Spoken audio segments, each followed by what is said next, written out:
हमने इतिहास के पन्नों में पढ़ा है, सदी की शुरुआत के टाइम से ही यूरोपीय देश के लोग शुरू से ही नए नए जगह की तलाश के लिए उत्सुक थे। खोज के दौरान उन्हें जैसे ही कोई नया आइलैंड या कॉन्टिनेंट मिलता था तो सबसे पहले वहाँ के हालात को समझते थे। अगर वहाँ के लोग कम डेवलप होते थे या होते थे उनसे कमजोर, तो उन्हें लूटकर वहाँ के सभी चीजों को समुद्र के रास्ते ले आते थे अपने देश। पर इस तरह की कहानी सिर्फ किताबों के पन्नों तथा कल्पनाओं में ही होती है। पर आज इस सीरीज में उस टाइम की मिलती जुलती चीजों को रियल में एक्सपीरियंस करेंगे। समय शुरू होता है 793 सदी से। पूर्वी बोल्टिंग में रैगनर नाम का शख्स जो है एक लुटेरा, इस समय आया हुआ है यहीं पर। वह अपने छोटे भाई तथा अपने साथियों के साथ बोल्टिंग में आकर यहाँ के लोगों का खजाना लूट कर ले जा रहे थे। ऐसा वे कर ही रहे थे कि वहाँ की सिपाही उन्हें मारने की कोशिश किए, लेकिन रैगनर तथा उसका भाई दोनों मिलकर सबको खत्म कर देते हैं। ये सब ओडिन नामक देवता को अपना ईश्वर मानते हैं। तभी वहाँ पर जितने भी सिपाही वीर गति को प्राप्त थे, उनके ओडिन नामक देवता वहाँ आते हैं और सबको उठाकर ले जाते हैं वहाँ से। ये उन लोगों के लिए होती है बहुत गर्व की बात। रैगनर एक किसान है और वह स्कैंडिनेविया में रहता है। वे इस तरह के लूटपाट करते हैं वहाँ के बादशाह के कहने पर। उसके बाद वो अपने भाई के साथ अपने घर वापस आया। घर पर रैगनर की वाइफ लगाथा अपनी बेटी के साथ मछली पकड़ रही थी, जबकि घर पर रैगनर अपने बेटे ब्योन को एक योद्धा एक वाइकिंग की ट्रेनिंग देता है। उसे सिखा रहा था तलवारबाजी करना।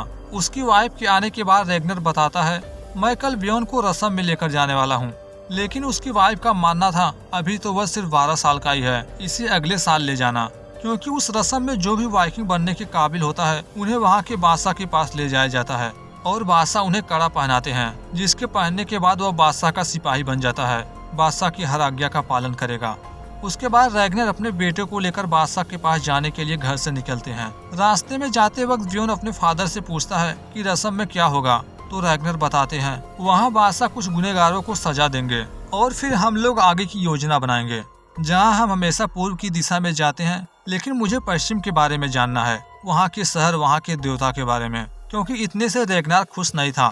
लेकिन ब्योन पूछता है, क्या बादशाह आपको ऐसा करने देंगे? जबकि रैगनर के घर पर कुछ लुटेरे आते हैं, लेकिन लगाथा उन्हें मारकर वहाँ से भगा देती है, क्योंकि वह भी थी एक योद्धा। वह भी रैगनर के साथ जाना चाहती थी पश्चिम में। दूसरी ओर रैगनर अपने बेटे से पूछते हैं कि क्या तुम कड़ा पहनकर एक मर्द, एक योद्धा बनने को तैयार हो? तुम हमारे परिवार का ख्याल रखने को तैयार हो? क्योंकि रैगनर लेने वाला था एक बहुत बड़ा फैसला, जिससे बहुत कुछ बदल जाएगा। सुबह होने पर रैगनर अपने बेटे के साथ पहुंचते हैं बादशाह के पास, जहां पर उसका भाई रोलो पहले से ही था। रैगनर और उसका भाई यही बातें करते हैं कि यह बादशाह हमें कहाँ भेजेंगे, पूर्व को तो हमने लूट कर गरीब बना दिया है। इसलिए रैगनर पश्चिम की तरफ जाने की बात करता है। वहाँ के बारे में बहुत कुछ सुना है, खूबसूरत कस्बे और शहर, बेशुमार खजाने, सोने चांदी का भंडार और एक नया ईश्वर भी। लेकिन उसका भाई रोलो नहीं मानता, कहता है कि ऐसी कहानियां तो मैंने भी बहुत सुनी है, पर इसका कोई मतलब नहीं। अगर हम मान भी लें तो हम समुद्र में रास्ता कैसे ढूंढेंगे? लेकिन रैगनर इसका भी इंतजाम कर चुका था। रास्ते में उन्हें एक बंजारा मिला था और वह रैगनर को बताया था समंदर में पश्चिम का रास्ता बिल्कुल मुश्किल नहीं है। वह रैगनर को दिया था एक दिशा सूचक यंत्र, जिसे यदि पानी में रखा जाए तो उसके बाद जब उस पर सूरज की रोशनी पड़ेगी, अगर परछाई पहले गोले में ही रही तो वे सही रास्ते पर जा रहे होंगे। अगर परछाई गोले से बाहर जाएगी तो इसका मतलब वे भटक गए हैं, उन्हें दक्षिण की तरफ बढ़ना होगा। अगर परछाई गोले के अंदर ही रह जाए तो वे जा रहे हैं दक्षिण की ओर, उन्हें उत्तर की ओर जाना होगा। इसके लिए इन्हें सिर्फ दोपहर की परछाई को गोले पर रखना होगा। इसके बाद उनका रास्ता अपने आप सही हो जाएगा पश्चिम की ओर। लेकिन अगर बादल हो तो इसका भी उपाय था रैगनर के पास। एक सन स्टोन है जिसके जरिए बादल होने पर भी वे सूरज को देख सकते हैं। अब वे पश्चिम की तरफ जाने के लिए बिल्कुल तैयार थे। फिलहाल वो अपने बेटे के साथ बादशाह के दरबार में पहुंचे, जहां 2 मुजरिमों को उनके गलती के तौर पर उन्हें सजा सुनाई जा रही थी।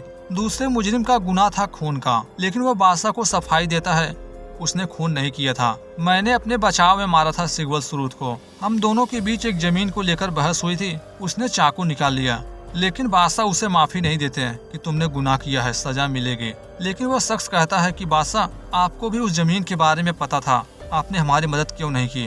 क्योंकि बादशाह भी उस जमीन को हड़पना चाहते थे और अब बादशाह उसे मौत की सजा सुनाकर इस तरह अपने रास्ते के कांटे को हटा देते हैं, जिसके लिए उसे उसके सर को कलम करने की सजा सुनाई गई। उसके बाद पहले शख्स को पत्थर से मार कर गुनाह की सजा दी गई। यह देख ब्योन अपने पिता से पूछने लगा कि आखिर उसने किया क्या था। पता चला क्योंकि बादशाह उस जमीन को खुद हथियाना चाहते थे।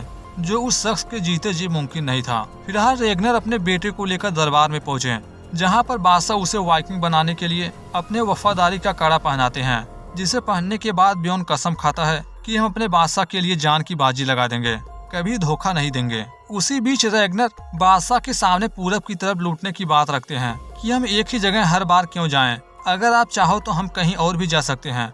बादशाह कह उठते हैं, मैंने सुना है अगर पश्चिम की दिशा में जाया जाए तो हमें बेशुमार खजाने के इलाके मिलेंगे। लेकिन बादशाह किसी भी हालत में अपने जहाजों तथा अपने इज्जत को बेफजूल की कहानियों पर बर्बाद करने को तैयार नहीं थे। अपना आखिरी फैसला देते हैं कि तुम पूरब की दिशा में ही जाओगे। इतना कहकर बादशाह रैगनार को अकेले में मिलने को बुलाते हैं, इसलिए ब्योन को भाई के पास छोड़कर बादशाह के पास गए। बादशाह सवाल करते हैं कि क्या बात है, हमेशा पश्चिम की बात क्यों करते हो? पश्चिम के बारे में जानते क्या हो? और तुम इतने दावे के साथ कैसे कर सकते हो कि वहाँ पर जबरदस्त अमीर शहर मिलेंगे? तुमने सबके सामने मेरी बेइज्जती की, ये पहली बार नहीं है। क्योंकि बादशाह रैगनार से हमेशा से जलते थे। उन्हें लगता था कि ये हमारी बराबरी करना चाहता है। रैगनार को ये भी समझाता है कि भूलो मत, तुम एक किसान हो, खेत वैसे भी बहुत कम बचे हैं। यहाँ पर कई ऐसे शख्स हैं जो तुम्हारी जमीन हथियाना चाहते हैं। आगे हम कुछ नहीं बोलेंगे, समझदार के लिए इशारा काफी है। रैगनार के जाने के बाद बादशाह उस पर नजर रखने के लिए अपने एक आदमी को कहते हैं। उसी रात रैगनार वहाँ किसी आदमी से मिलकर अपने देवता के बारे में पूछते हैं कि देवता ने मेरे लिए क्या तय किया है, मैं अपने मिशन में कामयाब हो पाऊंगा? लेकिन वह कुछ भी सही से जवाब नहीं देता। उसके बाद अगली सुबह रैगनार अपने बेटे के साथ किसी फ्लोकी नामक बंदे से मिलने को जाते हैं। थोड़े समय में उस जगह पहुंच गए जहां उन्हें मिलता है वो आदमी। वे उस आदमी से नाव बनवाने आए थे। फ्लोकी नाव बनाने के साथ साथ और कई काम भी करता है, लेकिन वे सिर्फ नाव बनाने के लिए आए हैं। फ्लोकी एक विशाल पेड़ काटकर नाव बनाना शुरू किया। काफी समय बाद नाव बनकर तैयार हो गई पूरी तरह से। अब वे उस नाव के जरिए समंदर को पार करने के लिए बिल्कुल तैयार हैं। फ्लोकी अपने बेटे को लेकर घर गया, जहां अपनी वाइफ से पूछता है कि मेरे जाने के बाद यहाँ कुछ हुआ था क्या? लेकिन उसकी वाइफ मना करती है कि नहीं, कुछ नहीं। वहीं बाहर ब्योन बैठा था कि उसके चाचा पहुँचते हैं। वे ब्योन से माँ बाप के बारे में पूछने लगे कि कहाँ है, दिख नहीं रहे हैं। अंदर जाकर रैगने से पूछता है कि नाव बन गई या फिर नहीं। जवाब मिलता है लगभग बन ही गया है। लेकिन साथ जाने से पहले आपस में बातचीत करते हैं कि लूट के खजाने का हिस्सा बराबर बराबर मिलना चाहिए। अब उन्हें नाविक को ढूंढना बाकी है। लेकिन सबसे बड़ी समस्या यह थी कि कोई बादशाह के साथ धोखा करके हमारी मदद करने को तैयार होगा ही क्यों? क्योंकि वे पश्चिम की दिशा में बादशाह को बताए बगैर जाने का प्लान कर रहे हैं और उन्हें डर भी था कोई हमारे बारे में बादशाह को बता न दे। रैगनार इसी के बारे में सोचता हुआ बाहर गया, जहां उसे देवता के दर्शन हुए। यह देखकर वह बहुत ही खुश हुआ। अपने भाई को बताया कि मैंने कुछ देखा, मुझे एक संकेत मिला है जिसने ये साबित कर दिया कि हम जो कर रहे हैं सही कर रहे हैं। अगली सुबह नाव को बनाने वाला फ्लोकी और वे दोनों भाई बोट को लेकर पानी में उतरे, पर उन्हें इस बात का पता नहीं था ये सब बादशाह का एक साथी छुपकर देख रहा है। इस तरह वह बादशाह को बताने के लिए वहां से चला गया। उसी रात रैगनार और उसका भाई रोलो अपने एक साथी एरिक से मिलते हैं, जो बताता है कि तुमने जो काम दिया था वह हो गया है। पश्चिम की तरफ जाने के लिए चुन चुन लोगों को लाया हूँ। सबने अपने कड़े की कसम खाई है इस मुलाकात को खुफिया रखेंगे। रैगनार अपना प्लान बताता है कि हमने एक बड़ी नाव बनाई है और इस नाव से हम पहली बार समंदर को पार करके इंग्लैंड नामक जगह पर जाएंगे, जहाँ पर लूटने को हमें कई अमीर मिलेंगे। और ये भी बताते हैं कि तुम सबकी सबसे बड़ी समस्या का भी हल लाया हूँ मैं। वह यह है कि समंदर में हम दिशा का कैसे पता लगाएंगे। रैगनार ये भी वादा करता है कि लूट में मिले खजाने का हिस्सा सबको बराबर बराबर मिलेगा। उन्हीं में से एक आदमी था कनुट। कहने लगा, लेकिन तुम्हें इतना यकीन कैसे है कि पश्चिम की तरफ भी समंदर के अलावा कुछ और भी है? ये मत भूलो कि मालिक ने इस बार भी हमें पूरब की तरफ जाने को कहा है। रैगनार का जवाब था, बादशाह को हमारे नाव के बारे में कुछ भी पता नहीं है, न ही रास्ता ढूंढने वाले तकनीकी के बारे में। इसलिए तो वे हमें हमेशा से पश्चिम की तरफ जाने से रोकते थे। मानता हूँ कि यह करना गद्दारी होगा, लेकिन यही मौका है अपने बहादुरी दिखाने का, देवताओं को खुश करने का और ऐसा खजाना पाने का जिसे हमने सपनों में देखा है। सभी लोग रैगनार की मदद के लिए तैयार हो गए, साथ ही कनुट भी। वे कुछ ही हफ्तों में निकलने की तैयारी शुरू कर दी है। सभी लोग इस बात का ध्यान रख रहे थे कि मालिक को इसके बारे में कानो कान खबर नहीं होनी चाहिए, लेकिन उनमें से गद्दारी कनुट ही करता है। वह बादशाह के पास जाकर सारी बातें बता दिया कि मालिक एरिक के घर में एक खुफिया मुलाकात हुई थी और वहाँ पर रैगनर भी था। आप कहें तो उसका काम तमाम कर दूं, लेकिन बादशाह मना करता है कि नहीं, देखते हैं ये क्या करते हैं। वहीं दूसरी ओर रैगनार घर आकर अपना सारा प्लान अपने वाइफ को बताया। उसकी वाइफ भी इंग्लैंड की तरफ जाने के लिए कहने लगी। लेकिन रैगनार मना करता है कि तुम अभी नहीं जा सकती, तुम्हें घर पर ही रहकर बच्चों और खेतों का ख्याल भी तो रखना है। अगर मालिक को पता चल गया कि हम उनके खिलाफ गए हैं तो शायद वे हमारी जमीन हड़प लें। सोचो, यदि पश्चिम में कुछ नहीं मिला तो ये बहुत ही जानलेवा साबित हो सकता है।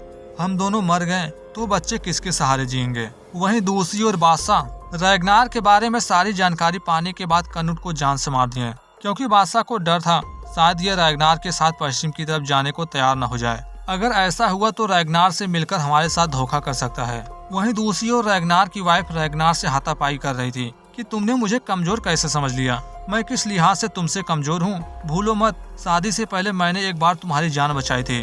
उन दोनों की लड़ाई देख उसका बेटा दोनों पर गुस्सा होने लगा कि आप दोनों एक दूसरे के साथ क्यों लड़ रहे हो, आप दोनों को कुछ हो जाता तो। लेकिन रैगनार समझाता है कि कुछ नहीं बेटा, हम दोनों बस ऐसे ही बहस कर रहे थे। वहीं दूसरी ओर बादशाह की वाइफ बादशाह को समझा रही थी कि हमें रैगनार को समय नहीं देना चाहिए, उसे खत्म करवा देना चाहिए, हमारे वफादार कम होते जा रहे हैं। वहीं दूसरी ओर रैगनार और उसके सभी साथी लोग पश्चिम की तरफ जाने के लिए गांव से अपना अपना सामान लेकर पहुंच रहे थे। टाइम पर सभी तो पहुंच गए, लेकिन कनुट अभी तक नहीं पहुंचा, उसकी कोई खबर नहीं थी। रैगनार और फ्रोकी को शक हुआ कि कहीं मामला गड़बड़ तो नहीं। गड़बड़ तो था ही, बादशाह तो कनुट को रात को ही मार दिया था।